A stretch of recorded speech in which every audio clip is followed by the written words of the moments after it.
Today on the show, we're diving into the world of economic indicators. These are the numbers that tell us how the economy is doing, things like GDP, unemployment rates, and consumer confidence. But what do these indicators really mean?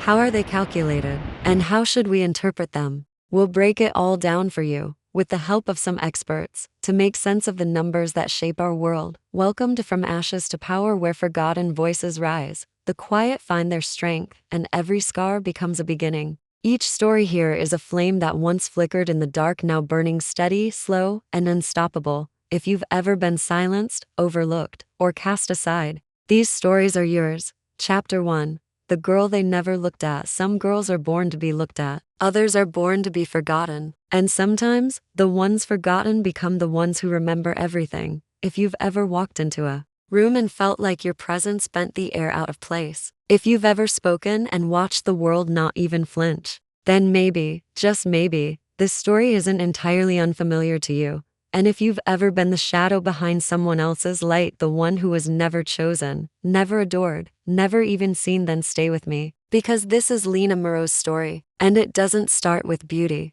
It starts with silence. Before we begin, don't forget to follow this channel if you believe that some stories, even the quietest ones, deserve to be heard. Lina couldn't quite remember the exact moment when she began to feel different. There wasn't a single instant that broke her. Rather, it was the accumulation of small, cold things, like how she was always the one asked to clean up after family dinners while Camille, her younger sister, was escorted upstairs to change into a new princess dress. Or how, even on Lina's own birthday, the cake was always adorned with golden-haired angels that looked suspiciously like Camille. Or how every holiday, Lina wore hand-me-downs from some cousin while Camille twirled in new satin dresses and glittery shoes. She's prettier, they would say. They said it casually, like stating the weather, as if beauty were reason enough for affection, and plainness an acceptable excuse for neglect. Lina had a large birthmark on the left side of her face, pale red, like an ink stain that never dried, stretching from her temple down toward her jaw.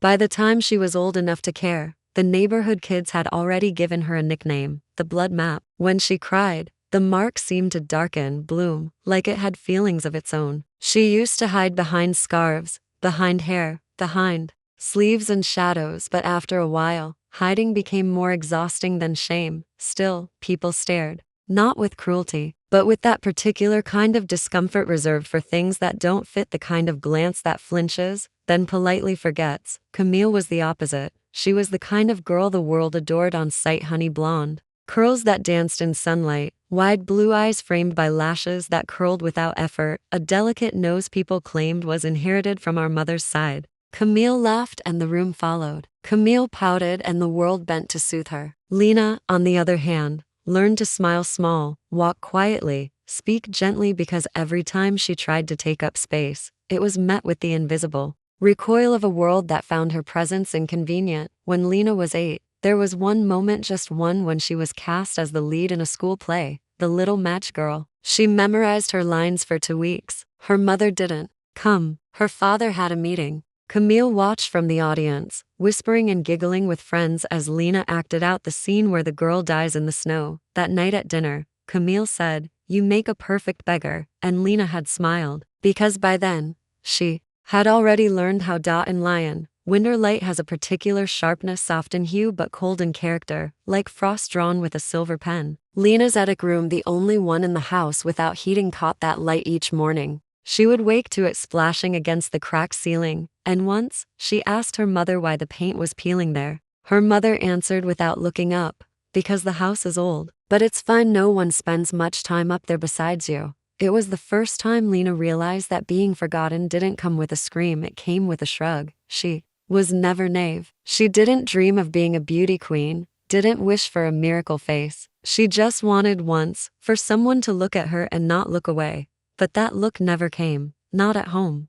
Not at school. Not even in her dreams. Only one thing watched her every night: a faded, leather-bound journal left behind by her mother in a wooden box, its last page inscribed with a single line: "If you ever feel like you don't belong anywhere, write. When the world refuses to see you, your words will." And so Lina began to write, not to be read, but to exist. Chapter 2. Camille's golden light. There are some people who don't just walk into a room, they arrive, like the first warm breeze of summer brushing against your skin after a long winter. Impossible to ignore, impossible not to turn toward. Camille was that kind of presence. She didn't speak loudly, didn't beg for attention. She simply had it, the way sunlight naturally settles on marble, the way people tilt their faces instinctively toward warmth. And Lina, who had never cast a shadow large enough to be noticed, grew up learning how to shrink herself so that Camille could shine without obstruction. At first, she thought it was love, that bending was what sisters did, that staying quiet so another could be heard was a kind of loyalty. But over time, Lina learned something far more difficult, that love, when unevenly given, stops being comfort and begins to feel like a ceiling pressing down on your breath. Camille's light didn't just brighten the room, it erased everything else in it. Lina would watch her sister from the hallway sometimes, through cracked doors and half-open mirrors. Camille had a way of brushing her hair that made it seem like the strands obeyed her. When she laughed, it rang clear and sweet, like a bell someone had polished for guests. Teachers adored her, shopkeepers smiled at her, boys, even grown ones, tripped over their sentences in her presence. And their parents had built a world around Camille without even noticing how many bricks they'd used from Lina's quiet at tea school. Camille was the girl chosen to lead performances, to represent their class in student government, to be the face of campaigns and open days. Lina was often asked to help backstage, to tape things, hold props, take notes. And though she did it without protest, there was a growing ache each time she handed Camille a ribbon, a script, a spotlight, knowing that even if she shouted, her voice would still fall into the quiet between Camille's words. What stung more wasn't the favoritism, it was how natural it had all become, how no one ever asked Lina what she wanted, because it never occurred to anyone that she could want. And then came the party, Camille's 17th birthday, a garden gathering that turned into something far more elaborate than planned music, catered food, lanterns strung through trees, like fireflies caught in glass. Their father rented an outdoor stage. Their mother brought in a stylist. Camille wore a soft pink dress, custom tailored, with silk that shimmered in the evening light. She looked ethereal, like something out of a perfume ad, half dream, half declaration. Lina, on the other hand, had nothing to wear, nothing that fit, nothing new, nothing that felt like hers. She went into the attic and opened the old trunk that belonged to their mother, the one no one touched, the one that still smelled faintly of violet soap and thyme. Inside was a dress, navy blue, a little outdated, but simple, elegant. She slipped it on, tightened the waist with a ribbon, and for the first time in years, looked at her reflection without flinching. It didn't make her beautiful, but it made her visible, at least to herself. She descended the stairs slowly, her hands pressed to her sides, heart hammering as if daring to show up in the wrong skin. As she stepped into the garden, the world didn't stop. The music didn't fade, the lights didn't dim, but something shifted. A few heads turned, a murmur, a flicker of silence too short to name, and then Camille's voice, bright and biting, cutting through the hum like a blade wrapped in ribbon. "Oh my God, are you wearing that? Is that Mom's?" People laughed, not loudly, not cruelly, but loud enough. Camille moved closer, eyes wide in mock wonder. "That's brave, Lina, really brave. But don't you think this party has a dress code for guests?" The air broke. Lina stood frozen, like someone who'd just realized the door she'd stepped through was never meant to open. A boy near the drinks table chuckled and whispered, "Is that the older one? I didn't even know she existed." And just like that, the dress turned to ash. The courage crumbled, and Lina, without saying a word, walked back into the house, up the stairs, into her attic room, where no one followed. She stared at herself in the mirror that night, still wearing the dress, her fingers tracing the seam at the neckline, and for the first time, she didn't cry, she didn't write, she didn't even move, because something colder than pain had begun to settle beneath her skin. Not anger, not yet, but the first flicker of a thought she had never allowed herself to feel. One day, they'll look, and they won't look away. Chapter 3.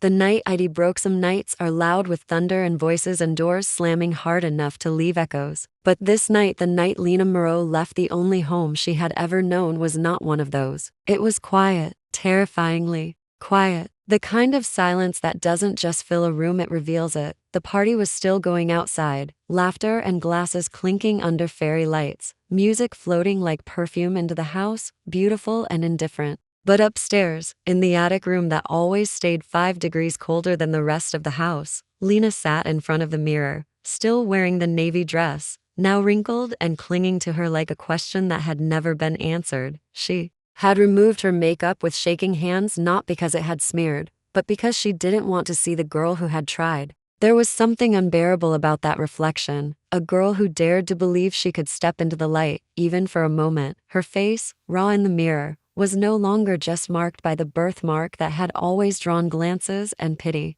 and shame. It was marked now by something deeper, a kind of stillness, a kind of knowing. She didn't cry. She just stopped waiting, stopped explaining, stopped hoping someone would come knock on the door, ask if she was okay, say sorry for the things they laughed about, or even notice she had disappeared. No one did. Not Camille, not their parents, not anyone. And in that moment, the final thread snapped, not with noise, but with weight. At 1:47 a.m., Lina pulled a small bag from the closet, the one she had once packed for a school trip she never went on. She placed inside it exactly 4 things: her mother's journal, a tattered sweater, a black sketchbook, and her ID. That was all. Not because she didn't want to take more, but because there was nothing in that house she needed to take with her anymore. Everything that had ever belonged to her had already been forgotten there. She didn't write a note. She didn't leave a message. Because when you've spent your life being unseen, the most powerful thing you can do is leave without announcing it. She stepped out quietly, her shoes muffled by the old carpet, past doors that had never opened for her, past walls that had never known her name. And when she reached the front door, she paused, not for drama, not for longing, but because part of her expected, somewhere deep and bruised, that someone might call out a single word, just Lina. But the silence stayed. Even the house had let her go. Outside, the city felt strange, not dangerous, but foreign, like stepping into a novel written in a language you only half understand. She walked for hours, through quiet streets, past bakery windows darkened for the night, past closed bookstores and glowing apartments she would never enter. Her body moved without instruction, as if it had been waiting for this journey all along. To walk without destination, without permission, without apology. By dawn, she found herself at the train station. She bought the cheapest ticket to anywhere. The clerk didn't look at her twice, and as the train pulled away from Lina, the city of her birth, of her erasure, Lina sat by the window and watched the streets blur into countryside. Her fingers curled around her mother's journal like a vow she hadn't spoken yet. Not revenge, not yet, just the beginning of not being quiet anymore. The beginning of becoming someone they could no longer ignore. Chapter 4. City of Nobodicities are strange creatures. Some of them greet you like an old friend, arms open, familiar corners, familiar light. Others are indifferent, too busy living to notice who steps in or out of their rhythm. And then there are cities like Marseille, cities that don't ask who you are, where you've come from, or what you've lost. Cities that let you be nobody, which, for Lina Moreau, was exactly what she needed. The train hissed into the station just after sunrise. Lina stepped off with her thin bag, and a silence wrapped around her like a second skin. She hadn't slept. Her body was moving purely on memory, a memory of needing to move. People passed her in waves. Men in suits with briefcases, women holding takeaway coffee, teenagers with backpacks slung low, and none of them looked at her. And for the first time in her life, that invisibility didn't sting. It soothed. Here, she was not the girl with the birthmark, not the quiet sister, not the forgotten daughter. She was no one, and it was liberating.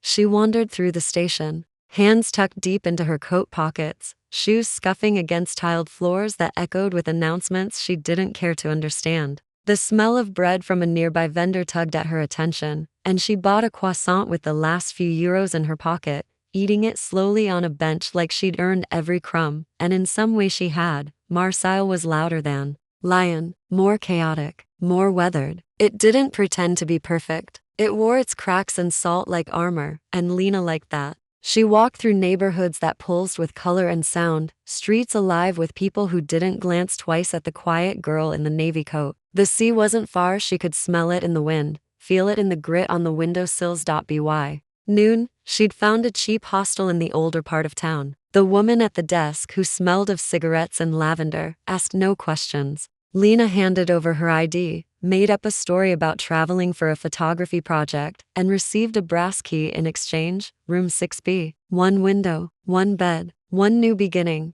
That night, she sat by the window as city lights flickered below tiny golden sparks against the dark, like all the stars that had never belonged to her before. In the mirror, she barely recognized herself, not because her face had changed, but because the expression it carried was no longer one of quiet hope. It was something calmer, something more certain. She opened her mother's journal again, the one she'd carried like a relic, like a wound, and flipped through the empty pages. And then, with a borrowed pen from the hostel desk, she wrote, Day 1. Nobody knows me. Nobody is watching. Nobody cares if I fall. And that means I can rise without permission. She smiled then, a small smile. But this time, it wasn't empty. Chapter 5. The audition that wasn't meant for her. There are moments in life that don't announce themselves. No fanfare, no glowing signs. They slip in quietly, disguised as accidents. But when you look back, you realize they were the cracks where fate bled through. It started with rain, the kind of sudden Marseille downpour that didn't warn you, it just fell, wild and unapologetic, drenching everything within minutes. Lina, who had gone out with no umbrella and no destination, ducked into the first open doorway she could find, a narrow passage lit by a single bare bulb, the walls smelling of varnish and dust. She followed the sound of voices, of footsteps echoing against wooden floors, and found herself inside a small, aging theater. The paint on the walls was peeling, the velvet curtains had faded, but the stage still had presence. Even empty, it felt like it remembered applause. Lina sat in the back, soaked and silent, her coat dripping quietly onto the floor. That's when she heard it. Next, a voice from the front, commanding, female, tired. One by one, young women walked up onto the stage, each with a headshot, each reciting the same monologue, each carefully dressed, trained, expected. This was clearly a casting not for a movie, Lina guessed, but a stage play. Something intimate, French drama maybe. She didn't care. She should have left. She didn't belong, but she stayed. And the longer she sat, the more she noticed something strange. None of them landed. They had the looks, the lines, the confidence, but the room stayed cold. And then, 20 minutes later, a girl named L.A. stormed off in tears. This is a waste of my time. And the casting director, a woman in her 60s with silver hair pulled into a bun, stood up and muttered to her assistant, "We'll cancel the rest. It's pointless." She turned toward the stage, her eyes passed the empty space, and landed on Lina. "You, in the back. You came for the open call, yes?" Lina blinked. "Me? Don't be shy now. You came in on time. Let's see what you've got." The assistant handed her a page of lines. Lina opened her mouth to explain, to say she wasn't part of this, that she just came in from the rain, that she didn't even act. But something stopped her. Not courage, not defiance, just a tiny voice in her gut, whispering, "What if you don't say no?" So she stood, hands trembling, shoes squeaking, walked down the aisle, up the steps, onto the stage. The lights were warm, too warm, blinding. She held the page in her hand, words she didn't know. Her heart beat like it wanted out of her chest. And then she read, not loudly, not perfectly, but raw, honest, like someone who had never been taught how to perform, but who knew how to feel. Her voice cracked at one point. Her hands shook. Her posture wasn't trained, but her pain, her stillness, her truth, it filled the room. When she finished, there was a silence that stretched longer than it should have. Then the silver-haired woman stood, walked slowly down the aisle, eyes unreadable. She stopped just below the stage, looking up at Lina like she was trying to solve a puzzle. "What's your name?" "Lina? Do you have an agent?" Lina shook her head. "Any credits?" She shook again. The woman nodded, thoughtful. "We'll be in touch." "But I didn't come for this," Lina whispered. The woman smiled, just slightly. "Exactly." Chapter 6. The role with no name. There is a strange silence that follows after you're noticed for the first time. It is not applause, not celebration, just a shift in the air, like the world is holding its breath, deciding whether or not to believe what it just saw. 3 days passed. Lina didn't expect to hear from them. She told herself she wouldn't check her phone, that it didn't matter, that it had been a mistake, a fluke, a moment stolen by the rain. But every hour, she found herself waiting for the silence to say something. Then, on the third morning, it buzzed, casting call back 3 desk brooms. Thursday, 10 o'clock a.m. You'll be reading for her. Bring nothing, just yourself. No name, no role title, no explanation, just her. Lina stared at the screen until the message blurred. She could have said no, should have. She didn't even know how these things worked. She hadn't trained, hadn't prepared. She wasn't supposed to be there. And yet there was that voice again. The one that had whispered before. What if you don't say no? Thursday arrived like a dare. The 3 desk brooms was older than it looked. Ornate columns, faded gold trim, a velvet hush to everything. Even the doors felt like they remembered more important footsteps than hers. Inside the rehearsal room, 10 women stood already in a semicircle. Beautiful women, angular jaws, expressive eyes, confident posture, the kind of presence that could fill a room with just a glance. And then there was Lina in a plain gray dress, hair loosely tied, her hands buried deep in her sleeves like she could fold into herself if needed. They all turned to look at her when she walked in. A pause, a smirk from one, a whisper from another. She's the one they let read. Seriously? The casting director entered with a clipboard and no time for pleasantries. Ladies, you're here to read the final scene, the breakdown. This is not about looking good. This is about falling apart. Let's begin. One by one, they read. Each woman was poised, controlled, calculated. They knew how to break in all the right ways, tears cued perfectly, voices cracking with elegance, trembling hands like choreography. But Lina could feel it in the room again, the same coldness as before. They were performing, not bleeding. And then it was her turn. She walked to the center, held the page, didn't read it. Not yet. I don't know what she sounds like, she said softly. Then make us hear her. The casting director replied. So Lina closed her eyes, thought of the attic, the silence, the parties she was never part of, the nights no one called her name, and she began. The monologue was about loss, a woman who had loved too quietly, waited too long, and realized too late that no one ever truly saw her. But Lina didn't recite it, she lived it. Her voice wasn't steady, it wasn't trained, it shook, it cracked. It stumbled forward like something that had to crawl out of her ribs, and when she finished, she didn't look up. She just stood there, breathing, broken, whole, silence, longer than before. Then the casting director walked forward, slowly, her face unreadable. She took the script from Lina's hand and said only one word, her. No one else was called to read again, and Lina, the girl who wasn't even meant to be in the room, had just taken the role with no name. Chapter 7. A name made of silence. There are moments when your name is finally spoken out loud, not with pity, not by accident, not because someone confused you for someone else, but because it has weight, meaning, and purpose. And when that happens, the sound doesn't echo, it settles, it roots, it becomes real. Lina stood at the edge of the rehearsal room, her palms still tingling from the script she no longer held, her name small, foreign, trembling, still hanging in the air like a fragile note that had no business lasting this long. The casting director had walked away, just like that, as if her choice hadn't just split Lina's world into before and after, as if giving her the role was merely administrative, procedural, a decision like any other in a long day of auditions. But to Lina, it felt like thunder, a quiet kind of thunder, not one that cracked the sky open with sound, but the kind that shifted the very pressure of the air, the kind that made everything inside her move, painfully, beautifully, frighteningly. She sat in the hallway outside the rehearsal room long after the others had left, not because she didn't understand what had happened, but because she did, and that understanding was vast, terrifying, and far too heavy to carry in just her 2 hands. No one had ever chosen her before. Not for a part, not for a spotlight, not even for a seat at the table. She had always been the extra, the afterthought, the echo.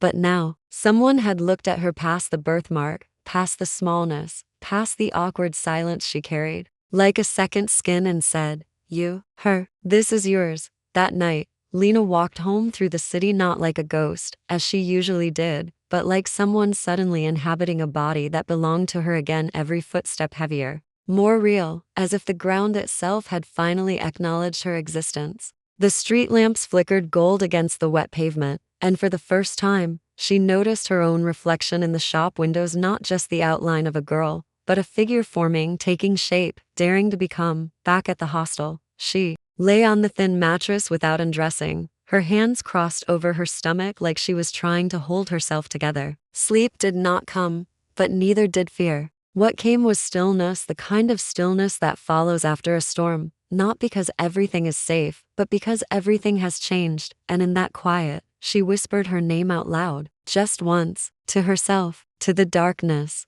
Lina. Not an apology, not a question, a statement, and for the first time, it didn't feel like silence. It felt like something beginning. Chapter 8. Jealous eyes and quiet knives. Written in lyrical, uninterrupted prose style. There is something dangerously quiet about envy, not the explosive kind that shouts and burns openly, but the polished, practiced version that wraps itself in perfume and polite smiles, all while hiding daggers behind its back. Lina had never known the weight of being watched until the day her name was chosen. She had walked into the rehearsal room with the same quiet steps, in the same gray dress that hung off her frame like borrowed fabric, her script folded in the same careful way between her hands. But now something had changed, not in her, but in the temperature of the air around her, in the sharpness of glances she never used to attract, in the way conversations would dissolve into silence the moment she crossed their radius. She wasn't invisible anymore, and to some people, that was unforgivable.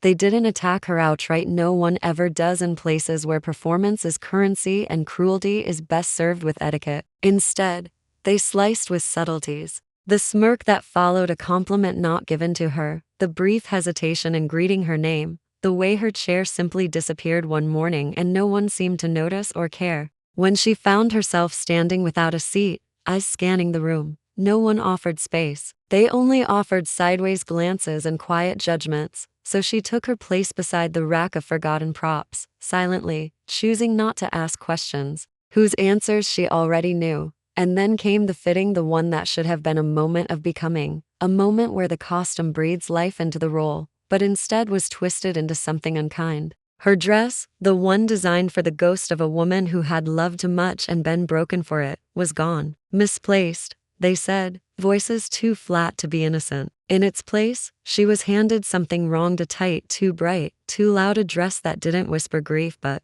screamed for attention. And when she looked up, confused and hesitant, the assistant director met her with a glance colder than glass and said, "Wear it or don't. Someone else will." And Lina, though her chest ached and her pulse thundered in her ears, knew in that moment that this wasn't just a rehearsal hall anymore. It was a battlefield where roles were won not by talent but by endurance, where silence had to be sharper than screams, and where the only armor she had was her refusal to disappear. So she wore the dress, not because she accepted it, but because to leave the stage would be to surrender something too sacred, too fragile, and too newly discovered. And when the time came for her to perform, when the lights washed over her body like exposure, when every curve and flaw was visible and vulnerable and poised to be dissected, she didn't just act, she offered herself up, not for pity, not for applause, but for truth. She stood beneath the lights and didn't pretend to be the character. She remembered every time she had been made to feel small, every word she had swallowed instead of spoken, every glance that had cut her down to silence, and she let it flood through her, line by line, gesture by trembling gesture, until she wasn't playing the part of a woman broken by love. She was that woman, and she broke not like glass, but like thunder, like sky, like something that had held too much for too long and finally cracked not into pieces, but into presence. When she walked off stage, no one clapped, no one smiled. The room was too quiet, not because they didn't see her, but because they couldn't unsee her now. And among the stillness, one voice, low, aged, and steady, reached her. An older actress, one whose face carried the memory of many stages and many wars, leaned close and said softly, "Don't flinch. They only win if you flinch." And Lina, with her heart still open like a wound and her breath still tethered to the words she had just bled out, simply nodded. Because for the first time, she understood this wasn't about being liked, it was about being undeniable. Chapter 9. The first curtain. The first flammethier is a silence that falls just before a curtain rises, not the casual hush of a waiting room, not the impatient tapping of feet before a bus arrives, but a silence thick with the breath of those who have chosen to believe, for one evening, in the fragile magic of make-believe. And in that breathless dark, just before the world changes from reality to stage, Lina stood behind the velvet wings, her heart thudding in a rhythm that didn't match the music swelling in the orchestra pit, but rather echoed something older, the heartbeat of a girl who had once been forgotten even by herself. Now standing on the edge of something unnameable, her hands trembled, not from fear, but from the weight of presence, feeling unfamiliar and almost holy, as though her very skin had become a boundary between who she had been and who she was about to become. The costume clung to her like memory, reshaped now to suit her form, no longer too tight, no longer a weapon used against her, but something she had reclaimed, stitch by invisible stitch. In every moment she chose not to flinch. She had rehearsed this scene in the dark corners of rehearsal rooms and in the even darker corners of her mind. But this was different, this was now, and nothing could protect her from it, not even the script she knew by heart. When the cue came and the lights lifted, she did not walk, she entered, not as Lina, not even as the character on the page, but as something else entirely, a presence shaped from pain and defiance, from beauty not of symmetry but of truth, from the ache of having been invisible and the quiet fury of refusing to stay that way. The stage was vast, yet she filled it not with grandeur but with stillness, that rare kind of stillness that draws every gaze not by movement, but by meaning. And when she spoke her first line, it came not from her throat, but from some place deeper, as though every word had been carved from the hollow of her ribs and polished by every moment she had swallowed sorrow in silence. Her voice did not tremble, it did not seek approval, it simply existed, and because of that, it demanded to be heard. The other actors moved around her, hit their marks, delivered their lines with the ease of repetition, but Lina, she lived each moment as if it were a first breath after drowning. When she wept on stage, she did not cry prettily, she let her face contort, her body collapse, her breath hitch in a way that made the room hold its own. When she laughed, it was bitter and broken, and so human that the audience seated in rows like silent watchers of someone else's pain forgot to be spectators and simply felt. By the time the final line left her lips, a whisper, soft as ash and heavy as a promise, there was a silence that pressed against every wall of the theater, not with doubt, but with awe. The curtain didn't fall with applause, not right away. It fell with breath, the kind held too long and finally exhaled in stunned surrender. Backstage, no one looked at her. They didn't need to. She had already stepped out of their reach. She sat alone on a wooden crate, dress still damp with stage sweat, hair clinging to her neck, eyes dry but full. Someone handed her water. Someone else passed without a word, but none of that mattered. Because for the first time, Lina didn't wonder if she had earned the space she stood in. She knew, and that knowing, not applause, not compliments, was the flame that lit within her, a flame quiet but impossible to smother. The first fire, her own. Chapter 10.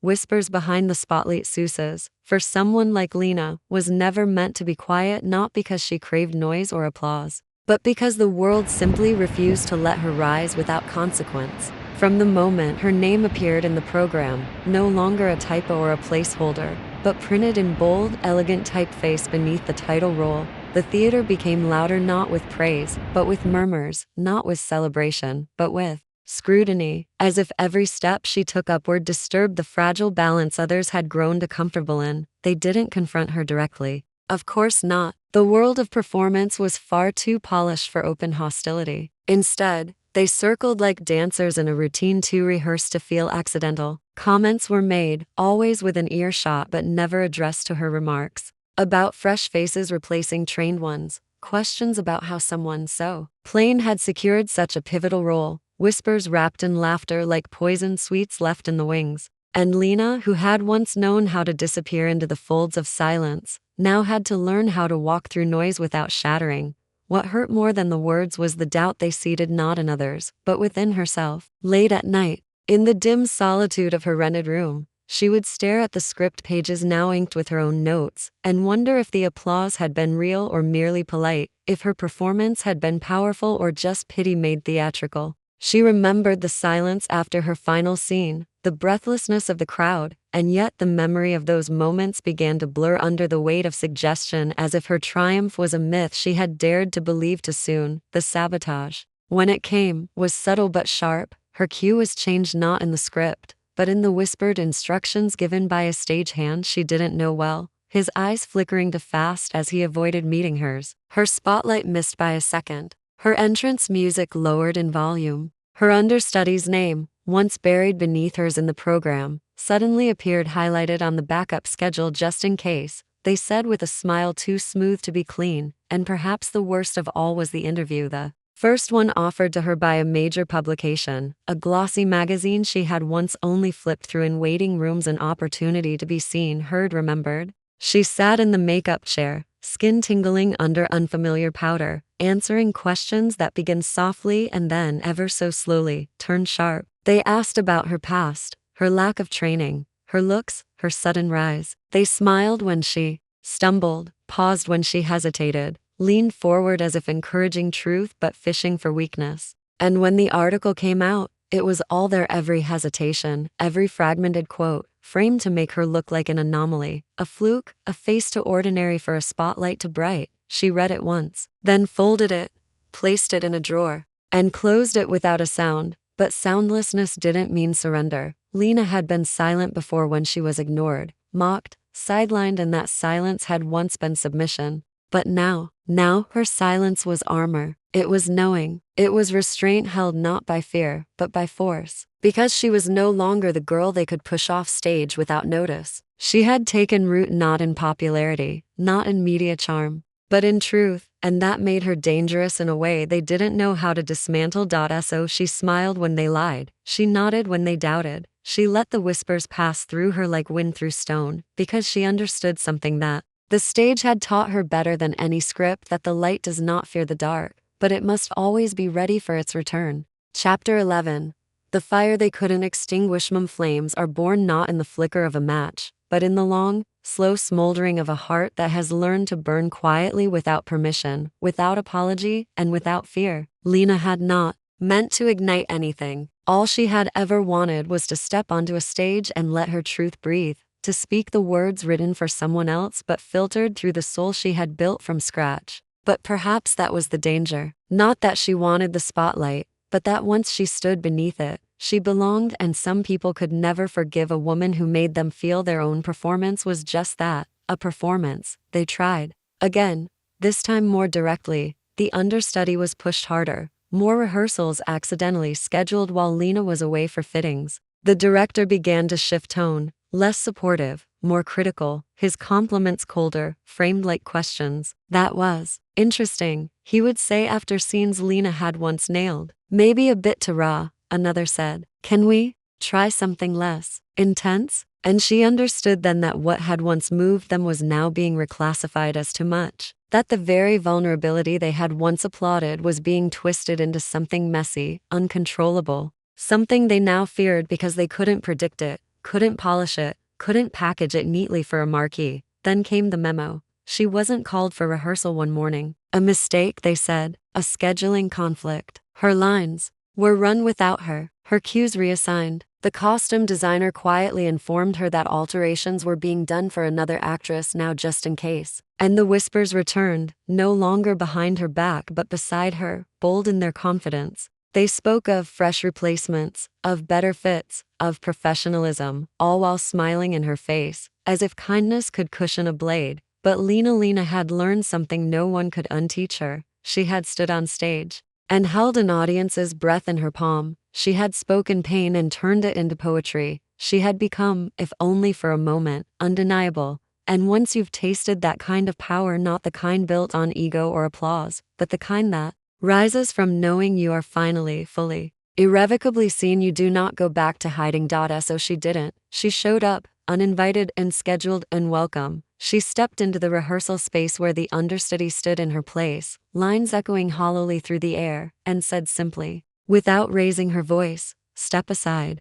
The room froze. No one spoke. No one moved. Even the director remained still, his mouth parting slightly in surprise, as if he'd forgotten that Lina wasn't a ghost to be written out. She didn't scream. She didn't argue. She simply walked past them, stood center stage, closed her eyes, and let the words flow not from memory, but from marrow. And what came out was no longer rehearsal. It was reckoning. They watched, silent, tense, stunned, Because the thing about truth is that it cannot be manufactured, only revealed, and in that moment, Lina revealed them all. Their fear, their games, their calculated mediocrity. She didn't expose them by pointing fingers. She exposed them by existing in a way they could never replicate. And when the final line came, when her voice cracked, not from weakness, but from holding too much life, there was nothing left to say. Nothing they could offer to counter what had just happened. Because they all knew it, she was the role, not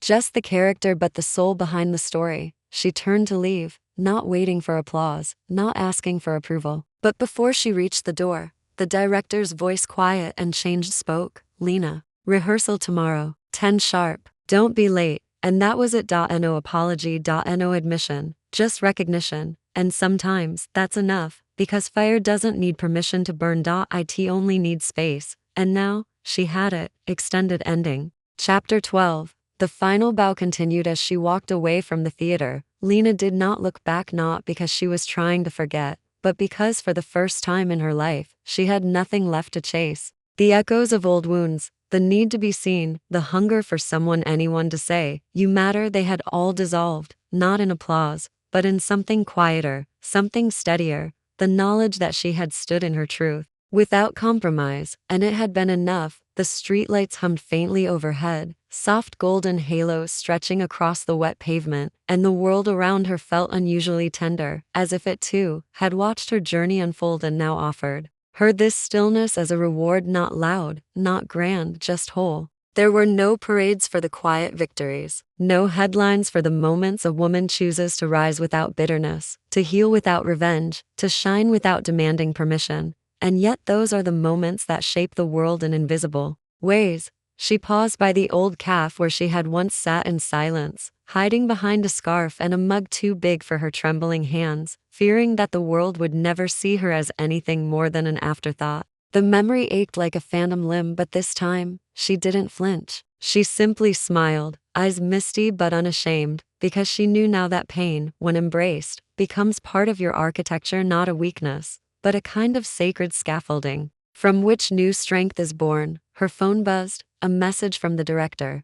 "You burned the stage tonight. The role is yours." Always was, but Lina didn't need those words anymore. She read them, then let them go, because the real triumph wasn't the role, or the spotlight, or the whispered praise behind closed doors. It was the quiet clarity settling in her bones, the unshakable peace of a woman who had walked through the fire and discovered she was not made of ash, but of flame. And flame doesn't ask to be admired. It just burns, softly, endlessly. Within her, the girl who was once mocked, dismissed, reshaped herself into someone no rumor could break, no rejection could erase. She was no longer trying to prove that she belonged. She had become the place where belonging began, and when she finally reached her door, an ordinary wooden thing with chipped paint and an old keyhole, she didn't feel small returning home. She felt like a galaxy folding gently into itself, complete, unapologetic. Before turning the knob, she looked up at the sky, ink blue, scattered with stars, too distant to hear, but somehow still listening.